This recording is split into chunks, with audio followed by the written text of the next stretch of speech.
Bonsoir à tous, bienvenue dans votre émission, votre projet pour la Réunion.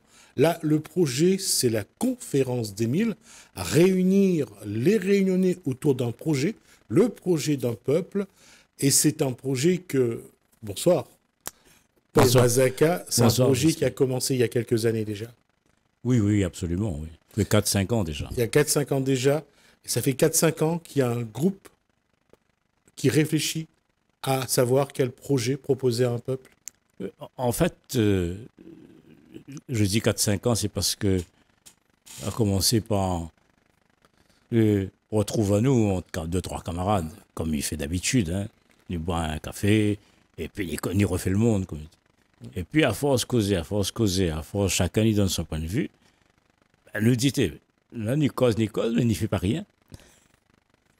Et donc, c'est comme ça que nous sommes arrivés à dire, ben, nous va essayer de lancer ce projet qu'on appelle Conférence des 1000, hein, pour être nous-mêmes dans l'action et puis pour expliquer les idées nous derrière la tête, pour expliquer comment on y voit tout ça et comment on y fait pour que la Réunion y arrive à évoluer, je dirais dans le bon sens, mais en étant dans les règles que tout le monde y connaît, la démocratie, le droit, ainsi de suite.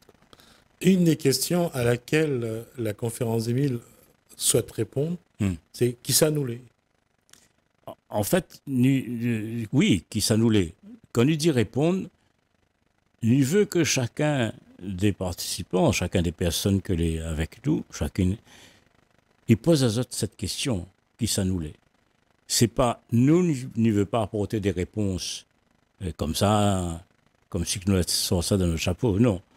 Mais pour répondre à ces questions, bien sûr, nous leur réfère à nous, à l'histoire. D'accord? Une question peut-être un peu piquant, mais j'ai envie de la poser. Qui est Paul Mazaka? Moi, je suis un réunionnais, avec tout ce que je veux dire par là, c'est-à-dire un monde. Ben, déjà, je suis né à Saint-Denis de la Réunion. Mon papa, mon maman, ben déjà, ils sont nés à la Réunion, mais ils étaient déjà descendants d'engagés, d'esclaves, même de maîtres, parce que mon maman avait un nom vraiment français breton, hein, il appelle Bokeh. D'accord. Et que donc, finalement, comme il dit encore, les enfants bons parents, d'accord, avec tout ce que cela veut dire. Ouais. Comme il dit ça, bien sûr, il peut paraître un peu comme ça, pour casser pieds. Mais non, parce que mes parents, c'est comme ils regardent l'histoire de mes parents déjà. Ils comprennent qui ça m'est, ils comprennent où ça m'y sort, ils comprennent que ça m'y représente. Et parfois on se pose pas, on n'essaie pas de comprendre vraiment. Il a dit, sa mère c'est une Bretonne. Son père a des origines indiennes et... Oui. Je pense qu'il y a aussi des origines, des racines africaines, malgaches. Oui, maman, elle a un nom bien breton, mais elle est déjà mélangée avec l'Afrique, Madagascar. Voilà. Donc, c'est ce côté-là. Est-ce que c'est un avantage ou un inconvénient d'avoir autant de racines, d'origines? Ben, moi, explique comment elle fait. Au départ, mal à vivre ça comme un inconvénient. Parce que, d'abord, je n'avais pas conscience de tout ça. Et surtout que je ne comprenais pas, déjà à l'école, des comme ça, oui, vous n'avez pas qu'à se penser, oui, vous n'avez pas compris le texte, le poème d'un grand écrivain ou le texte d'un grand écrivain français, vous n'avez pas gagné, explique à lui. Et premièrement, deuxièmement, il disait oui, mais vous n'ose pas, vous n'avez pas tout payé, vous êtes dans le coin, vous ne bouge pas, vous subit, quoi. Et finalement, en plus, si on regarde, ben, quand on a un touche caf, il dit, vous n'êtes pas joli, vous êtes vilain, hein, d'accord? Ce qui fait qu'à un moment donné, ben, il pose à moi la question, moi c'est un monde comme tout le monde, ma partie de l'école, mais il y a un livre, il y a écrit, pourquoi il considère moi comme ça? Pourquoi il voit que mes défauts, mais il ne voit pas mes qualités? Ce regard-là, je l'ai vu dans un film qui s'appelle Mississippi Burning avec Gene Hackman et William Dafoe, entre autres, où une dame disait lorsque au catéchisme, la dame vous dit que les Noirs sont moins que vous, que les Noirs sont... À un moment donné, quand vous êtes enfant, vous finissez par croire. Oui, bien sûr, on finit par croire, sauf que moi, je n'ai pas voulu croire. On n'a pas fini par croire parce que je pense que, bon, t'es fait mal à moi. Ouais. D'accord? Mais il ne voulait pas me dire, ben, il faut m'y faire une affaire. Mis à part toute mon vie, reste comme ça, repli à moi, je suis moi-même, et puis voilà, dis-moi la peur, m'y ose pas et tout ça. Et donc, ben, c'est là où commence à poser des questions. Paul Mazaka, cette peur-là, aujourd'hui, elle est encore présente dans le cœur, dans la tête, dans le corps de certains Réunionnaises et de certains Réunionnais. C'est une réalité. Bien sûr, il faut venir regarder la vérité en face, comme il dirait. Ouais. Bon, oui, il y en a beaucoup de gens encore qui portent cette peur. Mais un peur qui fait que vous allez complexer, vous avez un complexe d'infériorité. Et les autres, ils pensent toujours que vous n'avez pas une qualité, que vous n'êtes pas capable, et que c'est tout ce qui vient de dehors que les meilleurs. C'est ce qu'on appelle la goyave de France. D'accord? Ouais. Mais c'est quand vous dites, moi, je suis fatigué d'avoir peur, mais allons essayer de comprendre. Et c'est quand moi, il comprend, mais comment on l'a compris? Ben, là, il vient de dire, oh, il regarde que ça a été mon papa, que c'était mon maman. Et là, il constate que moi, avait des qualités terribles. C'est-à-dire que la diamant est toujours mon bon défaut, elle n'a jamais dit mes qualités. Et mon bonne qualité, c'est déjà que de par mon papa, mon maman, et tous les ancêtres, c'est que ben, il vient des 4 grands, 5 grands cultures, couronnes de culture, qui ça, il peut prétendre de dire que l'une a l'Afrique, puis encore Madagascar avec aussi, l'Afrique, l'Occident, la Chine, l'Inde. Et moi, on a tout ça en moi. Voilà. Quand on a compris ça, c'est là que on a dit, ben non, moi, les riches. Et cette richesse-là, la culture, c'est ce que est devenu aussi votre profession. Oui, on a la chance. En fait, me dit depuis étant petit, on a tout ça en tête. Me dit étant petit. Bon, faut pas m'exagérer non plus trop, mais depuis là, 16 ans, 17 ans. On commence à réfléchir sur moi-même, à essayer de comprendre pourquoi, ben voilà, pourquoi je m'avais peur, mais pour essayer de comprendre aussi que peut-être que je peux changer un peu tout ça, que je peux changer le regard des autres. Tu connais, dans le livre Être et ne pas être, il dit toujours, il faut n'y arrêter regard à nous dans le miroir des autres. Je ne veux pas regarder moi dans la glace des autres, mais là, regarde-moi dans mon propre glace. Et c'est quand je regarde mon propre glace, c'est là qu'on a compris qu'effectivement, ben, moi, n'est pas ce que les autres y pensent, en tout cas en négatif, qu'au contraire, on a beaucoup de choses à dire, beaucoup de choses à expliquer, beaucoup de choses à apporter. Combien de temps met un individu, réunionnaise ou réunionnais, à arriver justement à ce moment d'émancipation? Combien de temps? Exactement, je ne peux pas dire, mais m'y connais, il faut longtemps. M'y connais, il faut longtemps, parce qu'en fait, effectivement, c'est comme les musiciens, au départ. Et en tant que musicien, j'ai l'orchestre bal, j'ai le jazz, mais aussi la musique classique, la guitare classique. Et c'est en tant que musicien, au fur et à mesure, on a compris que déjà, on avait la capacité à la fois de jouer tout morceau, Sega, variété, jouer du jazz et jouer de la musique classique. Je me dis, ben là, déjà, on a tout ça comme qualité et comme ouverture, comme capacité. Et c'est là dans ma confiance. Et après, tout ce que moi a vécu en tant que musicien, en tant qu'artiste, en tant qu'organisateur de concerts, de tout ça, c'est de montrer au public tout ce qui fait notre identité, c'est-à-dire tous les artistes qui venaient des 4 coins du monde. Moi, je n'ai pas fait ça tout seul, bien sûr. J'étais à Château-Morange, mais moi, j'ai fait ça avec d'autres camarades, d'autres associations. C'est comme ça que nous avons réussi à inviter des artistes qui représentent les composantes de notre identité. Des artistes chinois qui venaient de Chine, des artistes d'Afrique qui venaient du Mali et de Madagascar, des artistes qui venaient de l'Inde, bien sûr, mais aussi des artistes qui venaient de France, et pour montrer que mon identité l'était une identité que l'était ouverte, et qu'en plus, pas que mon identité, mais l'identité de tous les Réunionnais.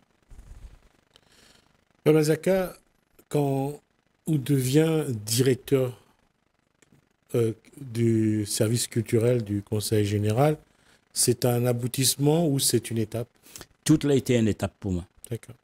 Même comme était organisé au bon de concert, même comme était joué. Pour moi, c'était des étapes.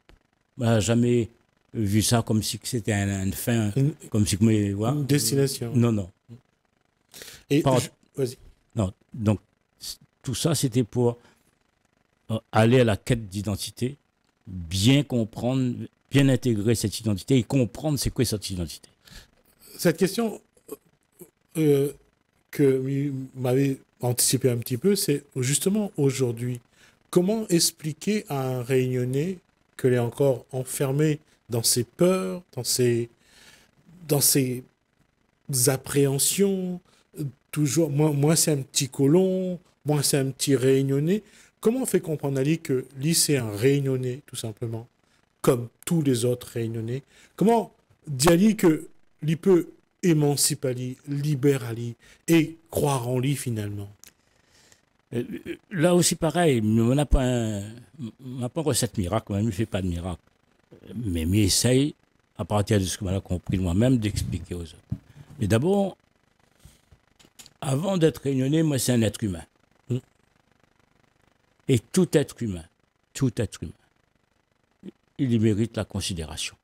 Comme il dit ça, là, on n'y fait plus attention aujourd'hui. On y arrive, bonjour, on y donne la main, on y fait la bise.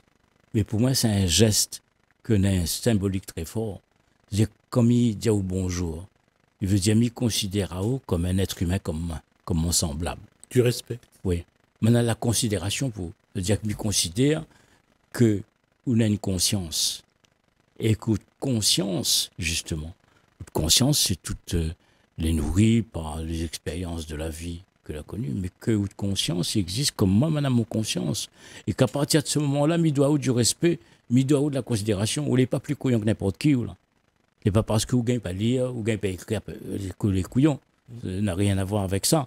Bon, donc, c'est déjà le côté de dire, il considère comme un être humain d'abord. D'abord avant tout. Après ça, on a toute l'influence de la culture réunionnaise.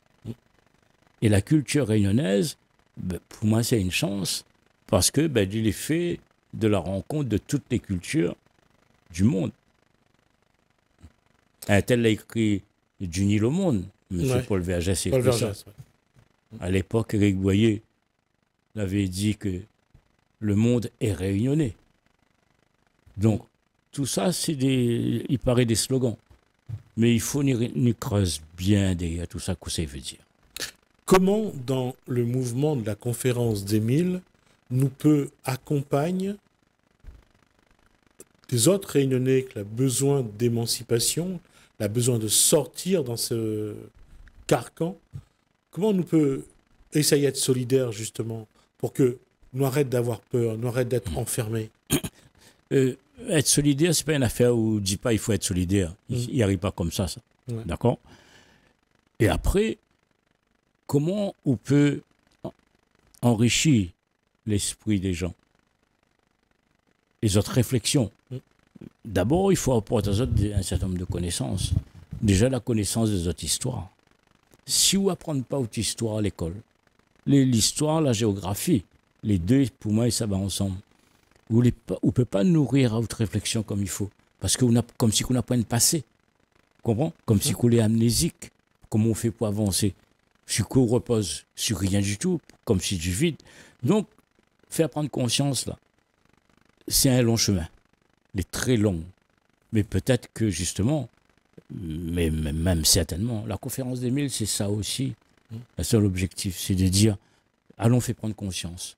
Mais il connaît que les difficiles, il connaît que les compliqués, parce qu'il ne suffit pas simplement de dire ni veut que les autres y prennent conscience, mais il faut que les autres aussi, notre nourriture intellectuelle, notre nourriture spirituelle, d'accord?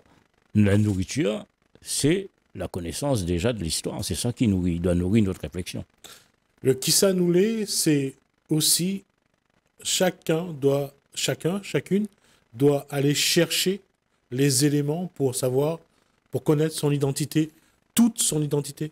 Il faut chercher des éléments, mais il n'est pas facile quand vous êtes tout seul. Moi, à l'époque, je me rappelle, on n'avait point des outils comme on en a aujourd'hui. Mais les livres, la bibliothèque, les historiens réunis qui l'avaient écrit, aujourd'hui, on en a tout ça. Donc, il faut aller. Bon, mais il n'est pas suffisant malgré tout. Mais il pense que tout type doit commencer à l'école. À l'école, depuis tant petit, il faut l'enfant les instruire. Paul Mazaka, Oui. au courant, ou les conscient que notre histoire n'est pas enseignée Oui. à l'école. Oui. Donc, il faut que nous ça fouille dans le livre, dans une bibliothèque pour trouver notre histoire. Et c'est peut-être ça qui manque à nous aussi. C'est la volonté, la curiosité d'aller chercher les éléments pour nous. Parce que la Padianou, l'école Dianou comme ça, nos ancêtres les Gaulois. Non, mais bien sûr que nous avons un effort personnel pour faire de notre côté. Mais cet effort personnel-là, il est fait pour mieux compléter, pour mieux enrichir encore un peu plus, d'accord, de ce que l'instruction publique y apporte à vous, si on n'a pas une base au départ. Parce que quand on a une connaissance, d'accord, ou posez-vous des questions, c'est ce qu'on va apprendre, c'est ce que... Et ça, la curiosité, pour ça, allons essayer encore d'aller plus loin, là où ça dans la bibliothèque, là où ça va partout.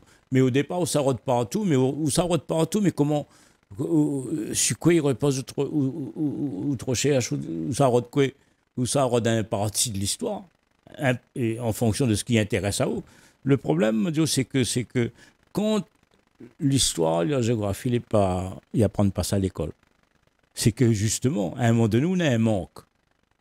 Et là où, pour combler ce vide-là, on a tendance à créer une propre histoire. Ou une partie de l'histoire, pas de l'histoire globale. Et il donne à vous, il fait qu'on a une vision assez petit, quoi. Comprends? Ouais. Et on ne peut pas avoir une vision très large, très commune. Et c'est ça qu'il faut, à mon avis, rendre obligatoire. Moi, l'a toujours dit, mais il répète encore, 77 ans de départementalisation, il ne comprend pas comment l'histoire et la géographie de la Réunion n'est pas rendue obligatoire dans l'enseignement, à l'école. Et parce que, il me rappelle à une époque, on connaît, t'es dit à nous comme ça, ah, Maurice, c'est plus joli que la Réunion, la jolie plage et tout ça. Personne ne connaît pas l'histoire géologique. Qu'on connaît l'histoire géologique de Maurice et de la Réunion, on peut comprendre. D'accord? Et donc, on dit, bon, ok, elle est comme ça. La nature, elle a fait comme ça. Mais quand il dit pas où là, il dit, ah, où ça comme un reproche. Longtemps, on t'a pensé ça comme ça, ne plus vilain encore. Comprends? Le pays, notre pays. Non. C'est pour ça que je dis comme ça. Il faut enseigner l'histoire et la géographie à l'école, les capitales, les primordiales, pour avoir une conscience collective de ce que nous l'est. Il nous reste 2 minutes, Paul Mazaka. Enseigner, on nous parle, souvent on nous dit la hauteur du piton de la Fournaise, on nous parle du piton des Neiges également, mais on montre le volcan, on montre la carte de la Réunion, mais malheureusement on ne va pas plus loin en primaire, et même après d'ailleurs. Qu'est-ce qu'il faudra que nous, à un moment donné, il faudra que nous fassions justement pour amener notre histoire au plus grand nombre des Réunionnais? Ce que lui vient de dire, pour que l'histoire l'ait rendue obligatoire, moi, je n'est pas tout seul pour dire ça. Ah oui. N'importe il dit ça. Sauf peut-être que nous dit ça chacun de notre côté. Ouais. Et justement, la conférence 2000, c'est pour permettre effectivement à tous ces gens que l'on a les d'accord et qui, pour faire ça, ben, ils réunissent à nous, ils rencontrent à nous, ils constituent une force un peu plus puissante, si je peux dire. Parce que tout seul, ils ne gagnent pas fait rien, nous, tout seul. Et on va terminer sur cette fameuse phrase que tout le monde aime bien répéter. Tout seul, on va vite. Ensemble, on va plus loin. Merci, Paul Mazaka, pour cet échange. En tout cas, sur le Kisanoulé de la conférence des 1000, on aura au moins avancé avec Paul Mazaka. On aura l'occasion d'y revenir avec lui sur d'autres points précis et on aura l'occasion sans doute d'avancer un petit peu. Merci Paul Mazaka, merci à vous de nous avoir suivis, merci Alain, merci François, je vous dis à bientôt.